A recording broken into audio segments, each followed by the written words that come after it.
Good evening, everyone. Thank you for joining us for tonight's budget webinar. I'm Kerry Tocock, the Head of Communications, Marketing and Events at Wiltshire Council. If you wish to see closed captions of the speaker's words this evening, please click on the CC button on the bottom right of the screen. They should appear after 30 seconds or so. The system sometimes takes a little while to get warmed up. If you have any technical issues, they are usually solved by closing down the meeting link and then rejoining. You're welcome to submit a question to be answered using the chat function, and please also leave your name if possible. We'll try to provide written replies in the chat, and our presenters will also verbally answer as many as they can later on. Some of you have also pre-submitted questions, and we'll answer those later on this evening as well. Thank you to those of you who sent questions in advance. In a short while, we'll be hearing from Councillor Nick Bottrell, the Cabinet Member for Finance. And also this evening joining us for our Q&A is Andy Brown, the Deputy Chief Executive, Corporate Director for Resources and the Council's Section 151 Officer. But to get things started, I'll hand you over to Wiltshire Council Leader, Councillor Richard Cluer. Thank you, Kerry. Good evening, everyone. Thank you for joining us. Before we go into the detail of the budget, I wanted to set a bit of the context and the sort of circumstances we're working under. I can recall back at school someone explaining to me the phrase "May you live in interesting times" being a Chinese curse. And at the time, I have to be honest, it didn't make a great deal of sense. I was probably about 14. My goodness, we've lived through interesting times, and my goodness, it's been challenging. Just as we thought COVID was out of the way, we then had the war in Ukraine and the inflation that's followed that, and it really has been a rough time, particularly from a local government perspective. It's been a rough time for all of us, but with the pressures we're facing, and particularly around adult social care, you'll hear about that as we go on. They've been interesting times. Council budgets. They're often not the most glamorous of occasions. They can be really quite technical, and very often all people want to worry about is what's going to happen with council tax, or are you cutting something that we care about? But I think just before we start going through some of the detail, I just wanted to emphasise, and if we can jump on to the next slide, please, Dom. I just wanted to emphasise the sort of how we've got to this position. The budget that we're putting forward today is absolutely based on our business plan. Now, business plans, particularly council business plans, can sometimes sit there, be rather dry aspirational documents, and not really then grounded in delivery. Our business plan is not like that at all. It's backed up by service delivery plans, and everything we do as a council is driven by meeting those requirements, those elements of our business plan, and that's helping us to really have some serious rigor when it comes to our budgets and when it comes to the way that we are pulling our budgets together. It means that we're able to be presenting to you, the people of Wiltshire, a budget over covering the next 3 years with a very good degree of certainty. It's not something that we've been able to do before. It's certainly not something, when you look at our neighbours, that many councils are in a position to do. So I hope that gives you a degree of reassurance that we really are focusing on those strategic long-term issues that we as a council face and the way in which we are able to address them moving forward. So the challenges we've had in the budget: high inflation, it's hitting all of us. I was looking at my energy bills earlier today and cringing. But from a council perspective, it's hitting us. It's hitting us both with our pay costs, with our staffing costs, but also in the contracts that we let, the energy that we use. It's been a really significant issue. Just as we set last year's budget, the war in Ukraine was just about to start. We could all see it coming. We were making estimates there of what would happen to inflation, and they were all across the country pretty much wildly below the reality of what we've seen. And that impact of inflation, the impact of the cost of living, has had significant impacts to all of you listening, to residents, to businesses in Wiltshire, to the council, to the way that we are all working. And it means that everything we're doing, we're having to adjust that focus to make sure we are taking into account and doing everything we can to adjust and make appropriate steps to deal with those cost of living issues. But please don't forget that whilst we're all facing inflation, as a council, for all the services we're delivering, we're facing exactly the same inflationary pressures. COVID-19 is almost in the rearview mirror now. Every time we think it's gone, there's another surge comes through. And the impacts of COVID will be with us for a while. So if you look, for example, at some of the issues coming out of education, where we have a number of young people who've, because of not being in school over that period, and particularly young people around certain ages, it's having a knock-on impact, and we're releasing funds from our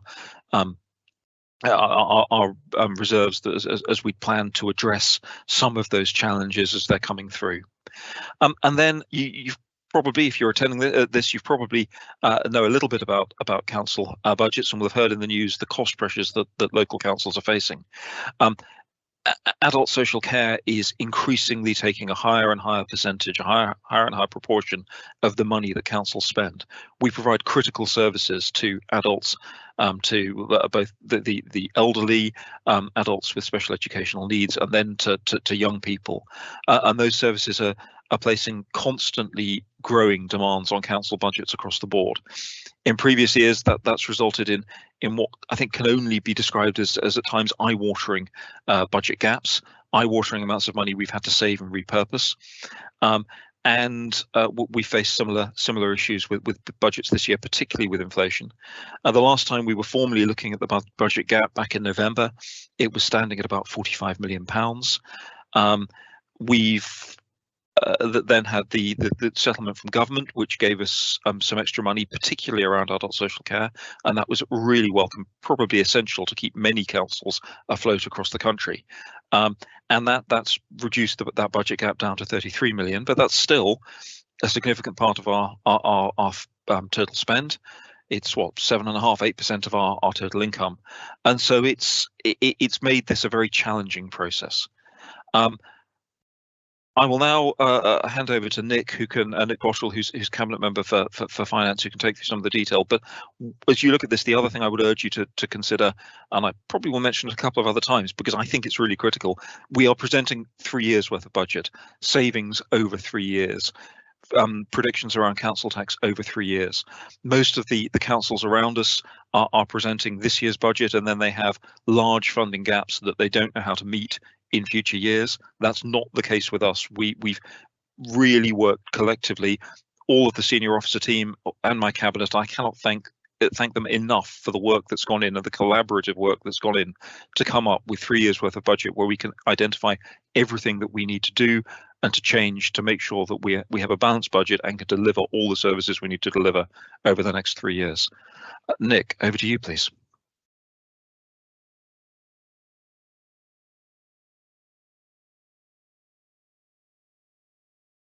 Good evening. Thank you very much, Richard, and it's good to be speaking to everyone. Well, I think the first point I would like to make is that as a result of some pretty sound financial management and having taken some difficult but necessary decisions last year, we actually have a very firm base in Wiltshire, very firm financial base. So that puts us in very good stead to face those challenges that you've just outlined. And as you say, Richard, we use the business plan to inform everything that we do. We're transforming and modernising our organisation. We're improving the way we do things and adapting to the changes in demand so as to improve the efficiency of the whole organisation. So it's not about focusing on cutting services. It's about ensuring that we can continue to provide complex and quality services and do things in the best and most cost-effective way. Our proposed budget for 23-24 now stands at some £465 million. And as I'm sure quite a few people are aware, as a local authority, we are legally obliged to set a balanced budget. As Richard said, we are not going to be using reserves to fund ongoing service delivery. But we have also been able to release 30 million of previous reserves to spend on business plan priorities, and that includes supporting housing provision, particularly important during the cost of living crisis, I would say. So how did we go about closing that budget gap of £45 million? We took that, it's already been mentioned, that the government settlement, the 15 million on adult social care was most welcome, but it was also balanced by losing some grants which we previously had enjoyed. And so I'd say overall we didn't do that well out of the government settlement. We're probably in the bottom third of the table for councils. So yes, of course, all money is helpful, but actually we do not benefit particularly, or we certainly don't benefit as well as some other authorities do. The next largest component of Wiltshire Council income, 84%, so the vast bulk, is made up of taxes and fees and charges. The levels of some fees and charges are set by government, but others that we have control over, we have chosen to set them, to raise them, usually in line with general inflation. And these cover anything from permits to dig up our roads, pest extermination services, licensing of various types of establishment, leisure facility charges, garden waste, passenger transport charges. The one area which is quite large in itself that I'd stress that wasn't affected this time around were parking charges. Those were looked at last year, and a 4-year, they were planned for the next 4 years, so they won't be changing. So while some charges have been increased, I would say that we have tried to strike a balance at all levels and make sure that what we're charging for is appropriate and that residents can feel that they are still receiving good value for money for those services. So it's not just a matter of bunging up the charges. We're actually looking at those charges and seeing whether they're actually appropriate and offer good value. No one wants to pay more for anything, that goes without saying.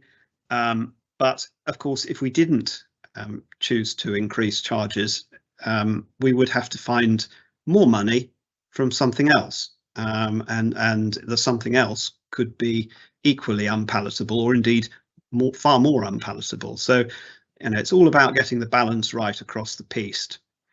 In terms of taxes, business rates raise around £50 million net for Wiltshire, and these will be rising in the way prescribed by government.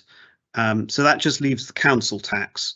And of course, the council tax provides, with the adult social care element, £330 million of our £465 million net budget.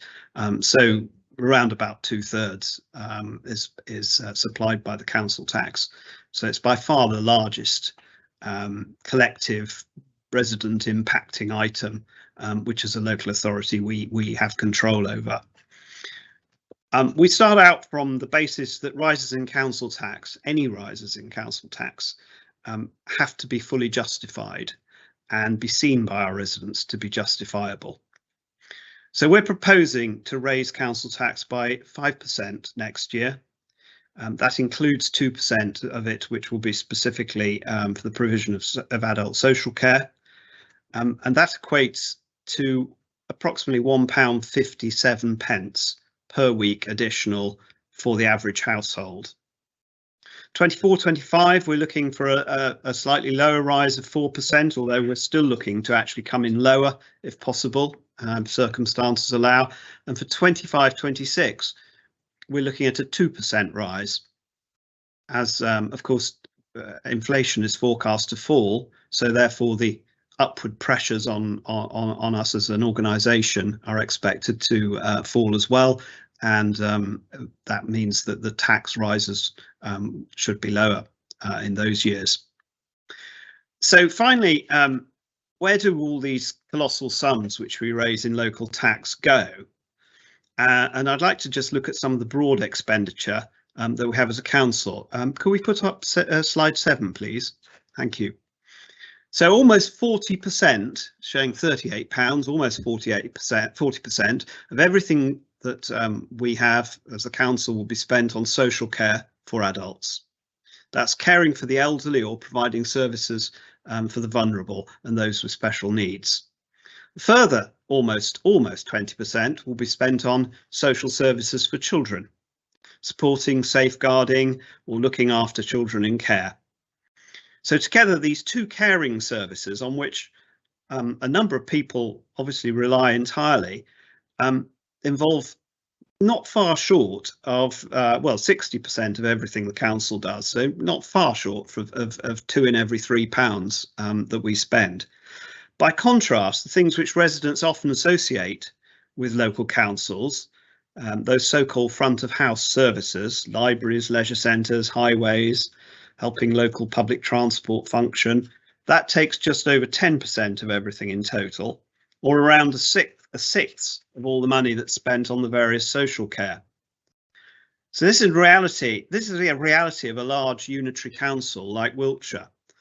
The one thing which remains constant, however, is the need to deliver and to continue to deliver all our services in the most efficient way that we possibly can. And that's what this budget will look to deliver. Even though we're looking, as I said, to transforming the way we do things, we will still have to look at some real savings. And I don't propose to go through that line by line, but some of the measures will involve things like looking at our use of street lighting. Can it be used more effectively so that it's dimmed after certain times or switched off? I hasten to add, we're not looking to do that on main roads, but there are areas where that would benefit from having lower lighting levels, and that would save considerable sums of money. We're looking to reintroduce van and trailer household recycling centre permits, and there would be some fees involved in this. We're looking to continue to ensure we get the very best value from all the contracts, the many contracts that we award all the time. We have a very robust commissioning process now in place, and we will ensure that we get best value for everything, for every pound that we spend there. We're also determined to make the absolute best use out of our buildings. You know, these are significant assets that have been under the control of this council or its previous councils before it for many years, and we need to make sure that these buildings are run as efficiently as possible, and that we don't have surplus space, that we let out as much as we can. And indeed, if an asset or a building is surplus to our requirements, that we quickly come to a decision to make sure that is sold or transferred, again at best value.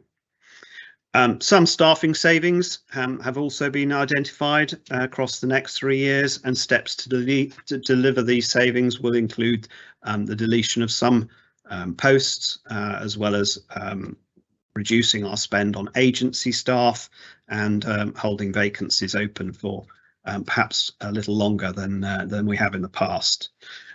We have already got a freeze on incremental pay. Incremental pay progression that's been agreed by the recognised trade unions, so that is one of the ways that we can control just the creep upwards of our pay costs.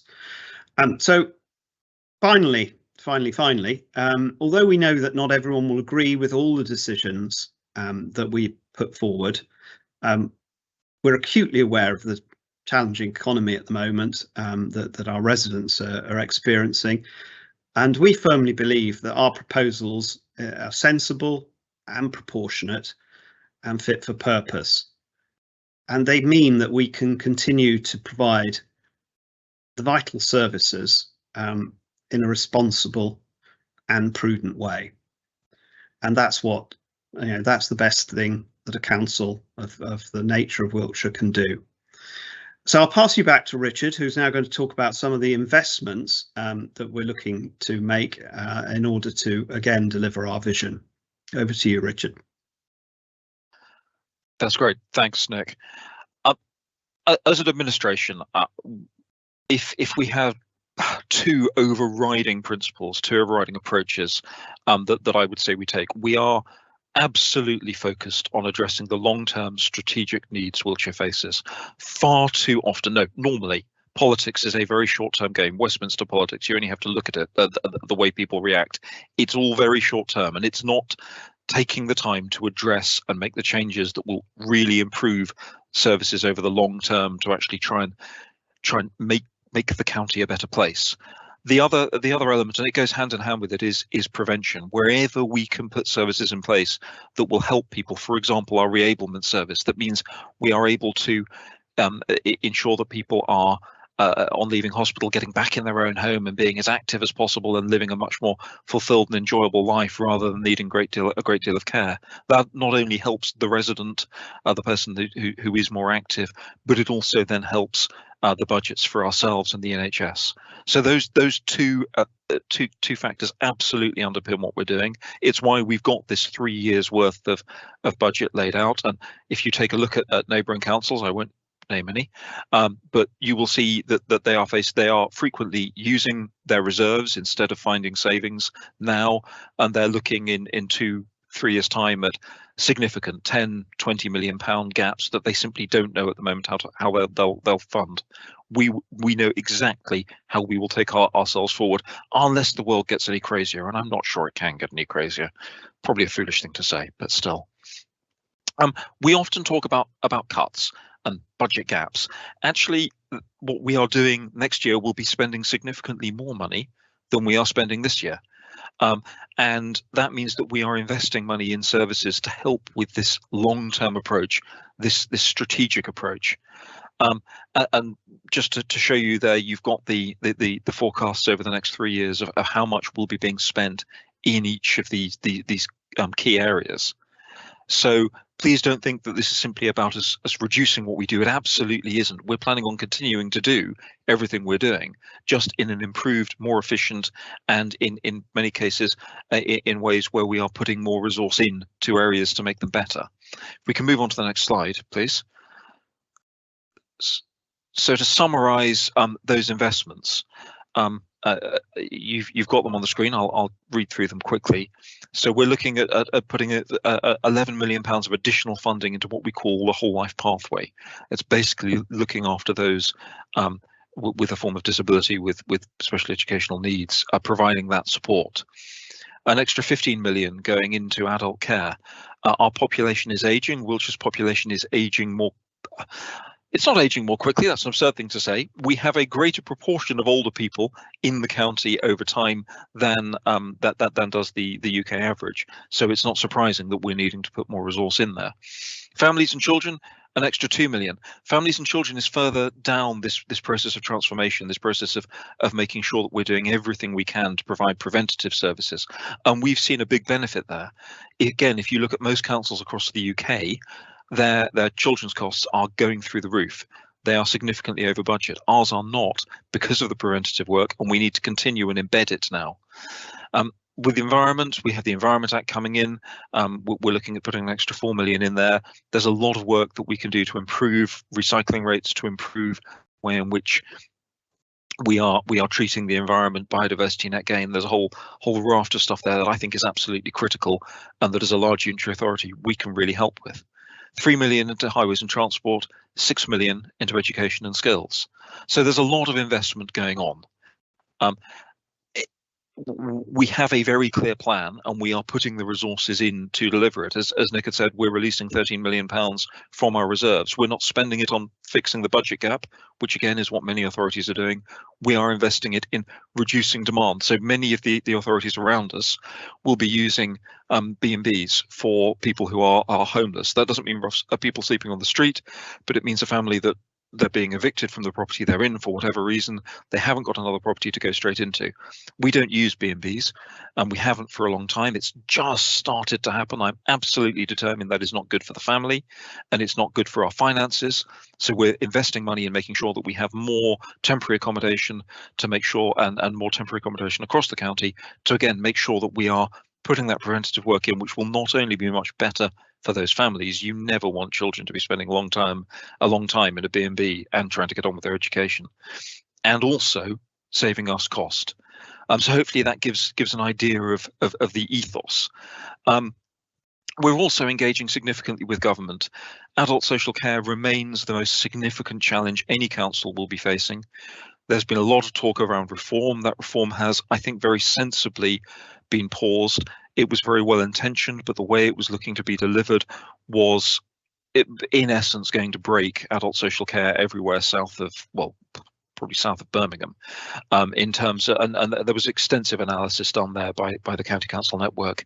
So but we are continuing to engage with government about these pressures, whilst at the same time doing everything we can in Wiltshire to control them.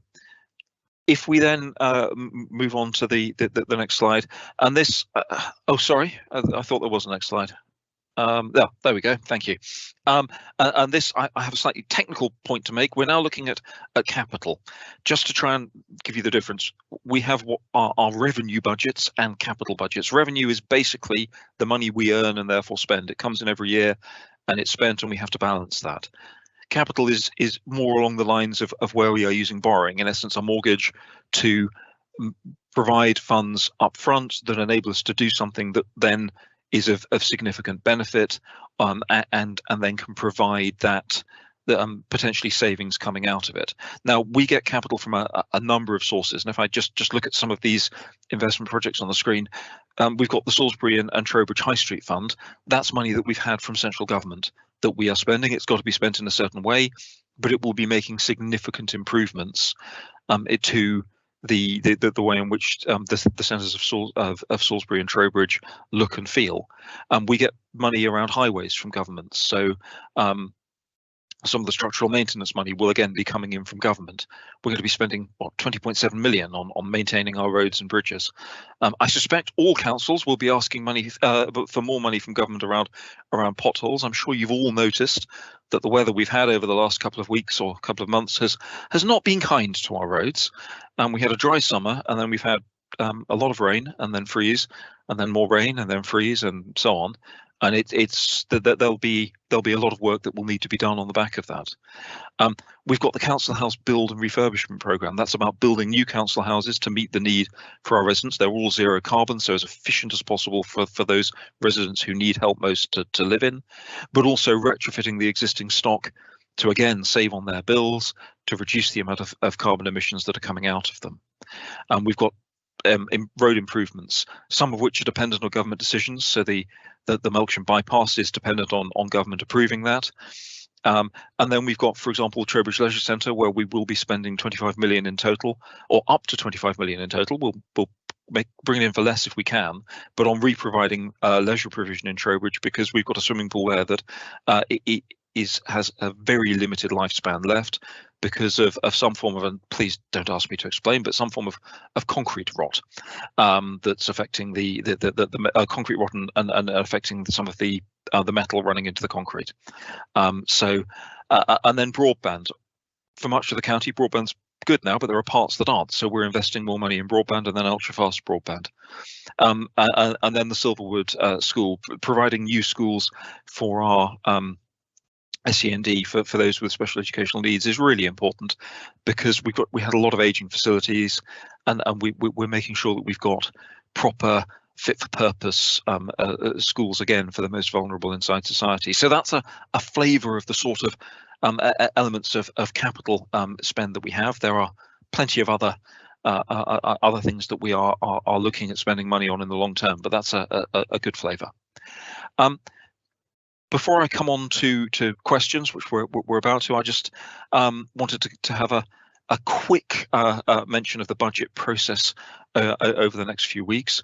At the moment, these are all proposals. The decision is made by full council. It's made by full council on the 21st of February. And before it gets there, we'll be going through various stages of scrutiny. There was an internal scrutiny process. Our overview and scrutiny management looked at it yesterday. There'll be discussions with trade unions. It'll be coming to cabinet. There will be discussions with, there's an opportunity for ratepayers to come and talk to us. So there will be further elements of consultation, and nothing is fixed until full council votes on it. They have the final say, and that will be based on everything that is said and come in to that point. that's probably enough of me waffling without answering specific questions that you want to put forward to us. So I think, Kerry, if we can move on to the Q&A, please. Thanks, Richard, and thank you, Nick. Yes, so we've had quite a few questions submitted. The first one is for you, Richard. I'm sure all Wiltshire council taxpayers would like to know how such a steep increase in council tax can be justified in view of the many millions of pounds which have been spent on the project known as Future Chippenham. Yes, thanks, Kerry. We're straight into this rather complex distinction between the money that we spend, the revenue that we spend, which comes from council tax, and then capital projects. Future Chippenham is very much an issue around capital spend. But setting that aside, so there is a distinction. Future Chippenham has nothing to do with council tax in that sense. It's a project that was looking at attempts to build more housing around Chippenham. It was unlocking something through the Housing Infrastructure Fund and government funding. There was a very ambitious scheme that was put forward, but particularly as inflation has taken hold, the costs have become so severe that we as Cabinet felt that proceeding with it as was putting the council at a massive potential risk of the amount of money that we would need to put forward, we would need to borrow to fund it. And it was getting to a state where that risk was so severe for the council, we didn't feel we could proceed. We've looked at various other solutions. None of the money that's gone in and the work that's gone in so far is wasted. It's all providing evidence for various landowners, and the council is a landowner in parts of those areas, but various landowners who can then put forward proposals into the local plan process, which will then decide what is actually put forward for actual development. And that's something that as members we don't have any control over. It's an evidence-led process, and if it isn't evidence-led, it just gets thrown out by an inspectorate appeal. So sorry, it's a really complex answer to what ought to be a really simple question, but there is nothing simple about the local plan process, I'm afraid. Thank you, Richard. No, it doesn't sound very simple.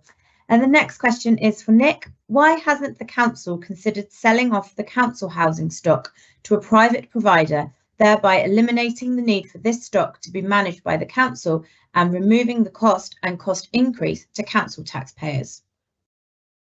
Well, the first point to make in response to this is quite a simple one, because for at least the last 30 years, if not longer, council housing is accounted for separately to the rest of the money that we spend.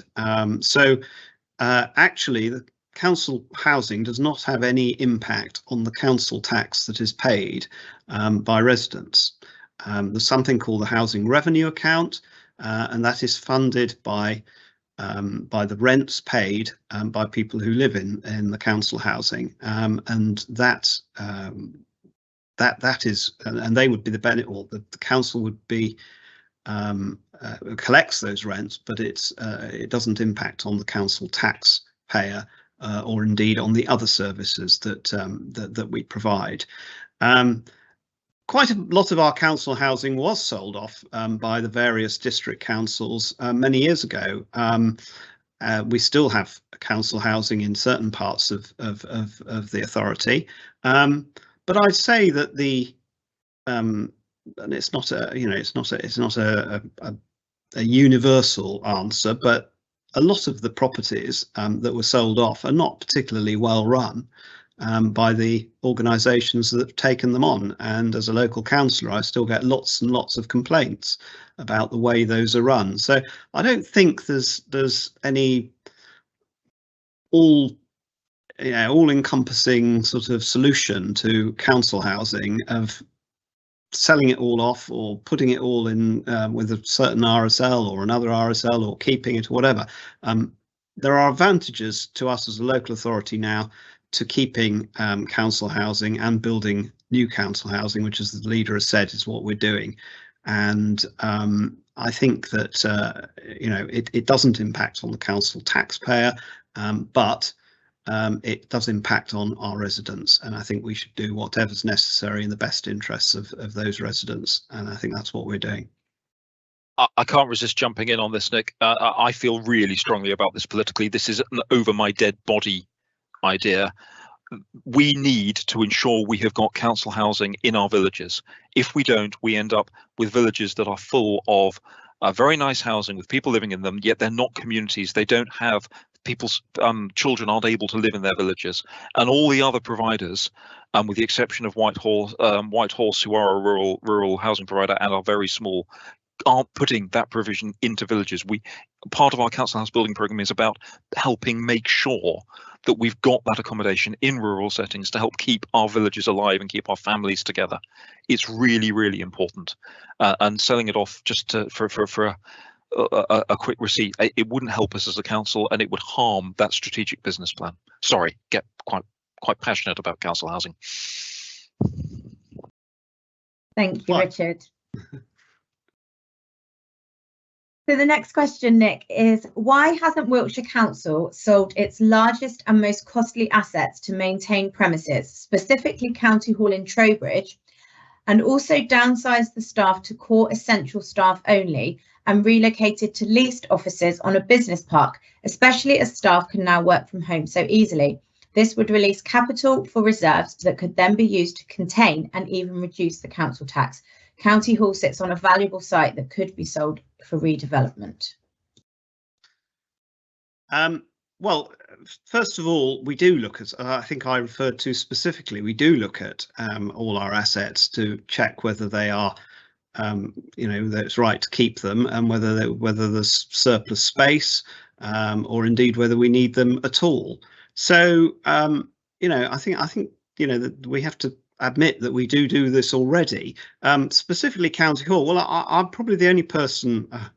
I doubt there's somebody else, but just in case there is, I'm probably the only person who's actually sold a town hall here, because in a previous existence, I ran an authority which had one town hall too many. So I'm very happy with the idea of disposing of corporate assets that are surplus to requirements. But I don't think that's the case with County Hall. We are letting several sections of County Hall now, and more will be let in due course. But it still provides a very useful hub for services that need to be run in this area. We still employ a large number of people, and those people have to have somewhere to come to work, even if less of them come to work 5 days a week than did before the pandemic. So yes, we'll keep all these things under review, and we'll make sensible decisions based on what we need. But just getting rid of County Hall for the sake of getting rid of County Hall, I'm not sure would make a huge amount of sense. Thank you very much, Nick. Moving on, the next question is for Richard.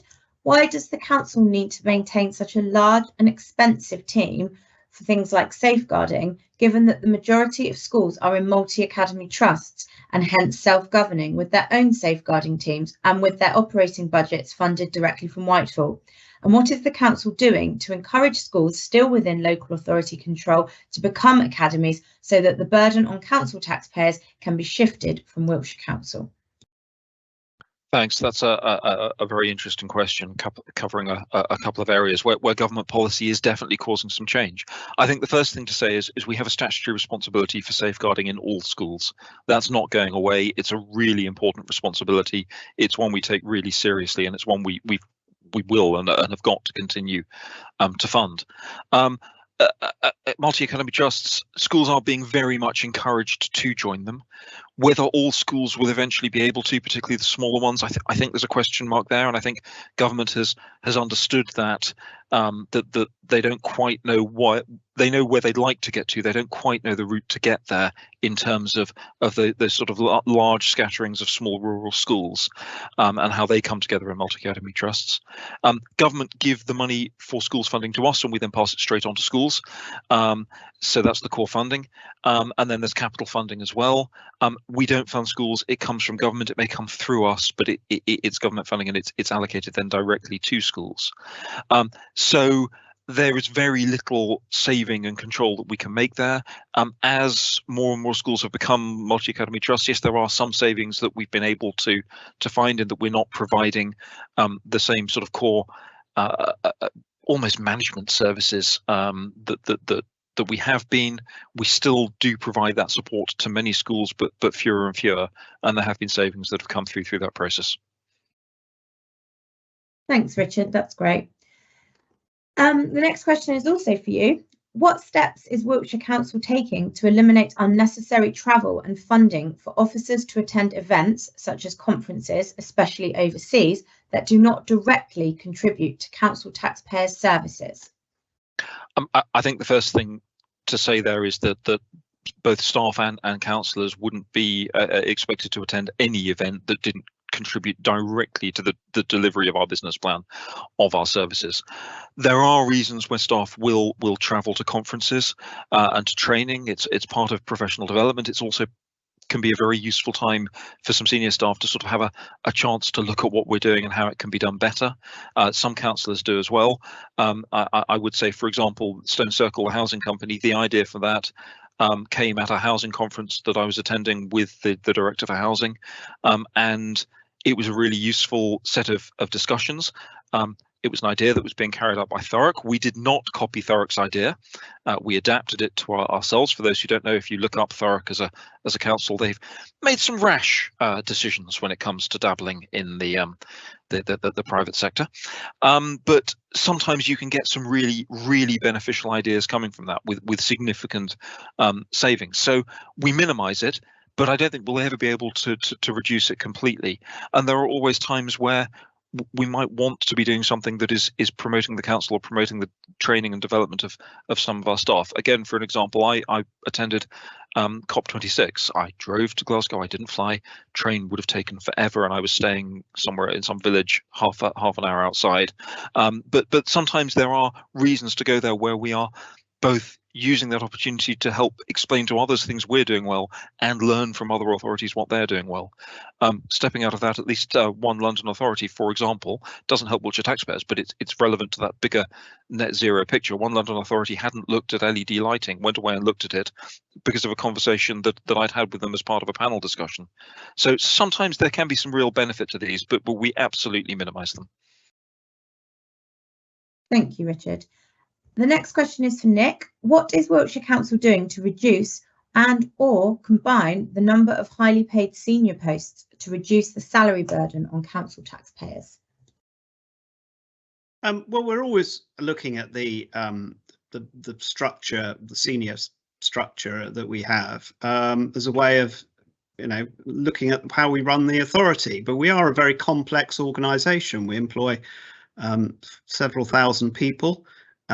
We have net budgets, as we said earlier, of almost £500 million a year, and gross budgets for a gross turnover of over £1 billion a year, and a capital programme that's showing over £1 billion being spent.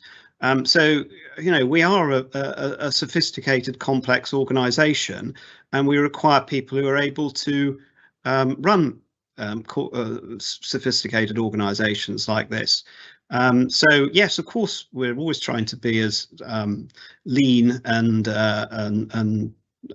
have senior management that is not over, is not overburdensome. But at the end of the day, we have to pay people the right salaries, and I can only sort of point people in the direction of Wandsworth, which for decades has the lowest council tax in the country, and has been seen as one of the most efficient authorities, but equally always had the highest paid chief executive in the country as well. And so, you do have to have people who are capable of running these organisations and making them run as leanly and as efficiently as possible. And sometimes that means paying people, at the top end of the salary scale.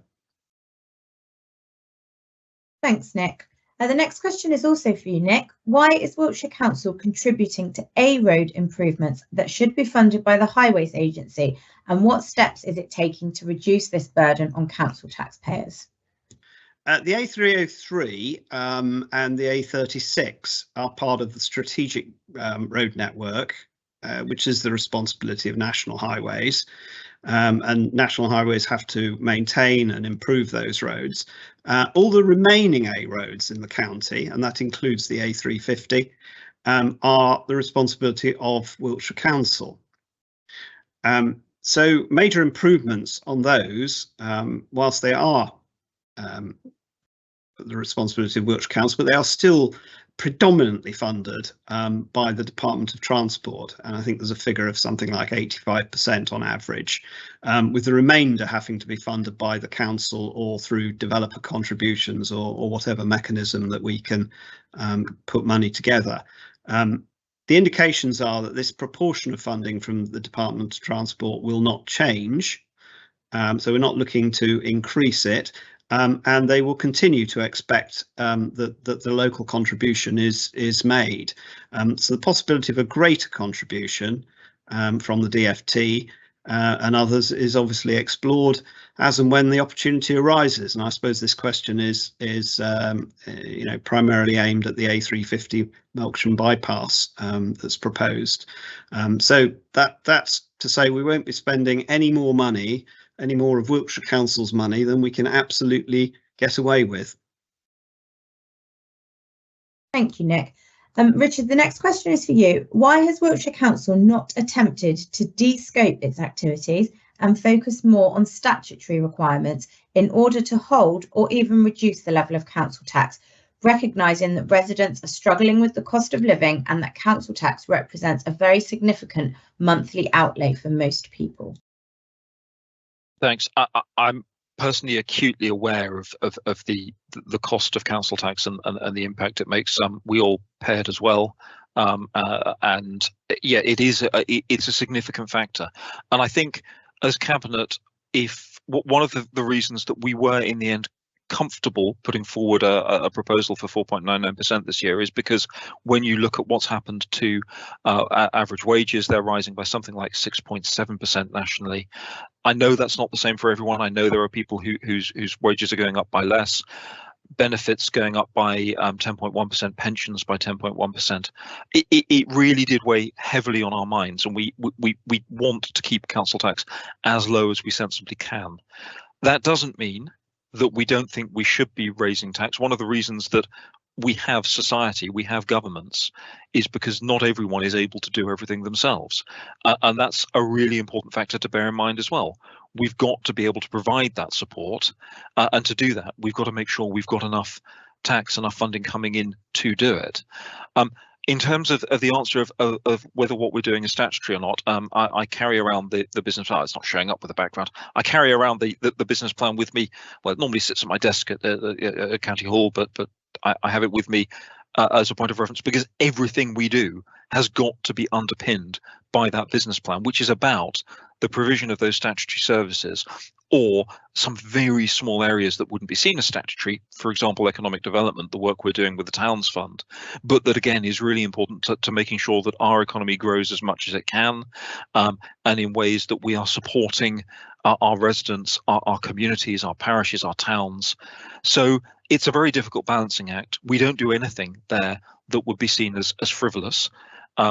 In some areas, we are scaling back the services to the absolute minimum that we need to provide from a statutory point of view, and there will be those that will question that. Some of the issues around street scene, I've already had some questions and concerns around, which are entirely valid, but in some areas we've got to make those savings because of the constraints we've got on our income, and because we don't over the next 2 years want to be putting council tax up by larger amounts. We want to be bringing that down as we continue to ruthlessly deliver on that strategic focus that we've got. Thanks, Richard. Nick, why has Wiltshire Council imposed yet another annual increase in green bin collection rather than making this a self-funded service, given that the compost it produces is sold as a commercial product? Well, we're talking about a modest £6 increase in green waste, and I hear what people say. They don't want to pay any more money. Because the crews have the technology in their vehicles, we don't have to issue anyone with stickers anymore. Those are not required in order to be able to know where to make the pickups. It's always a difficult one, isn't it? We don't want to increase fees, but given the climate and given the fact that something else would have to give if this weren't to be put up, it is a sub-inflationary increase, I think, or certainly, you know, it's no more than inflation. So those, you know, that's the cost base that or the cost environment that we're experiencing at the moment, inflation. So I think it is reasonable, and you know, if people do have a real problem with it, well, I suppose they can take their green wastes to the household recycling centre, which remains free. There are a number of different ways of doing your recycling, and we are committed to maintaining those. So I think, you know, this is one way of doing it. There are costs associated with collecting from the curbside, and I think this is a fair charge for that service.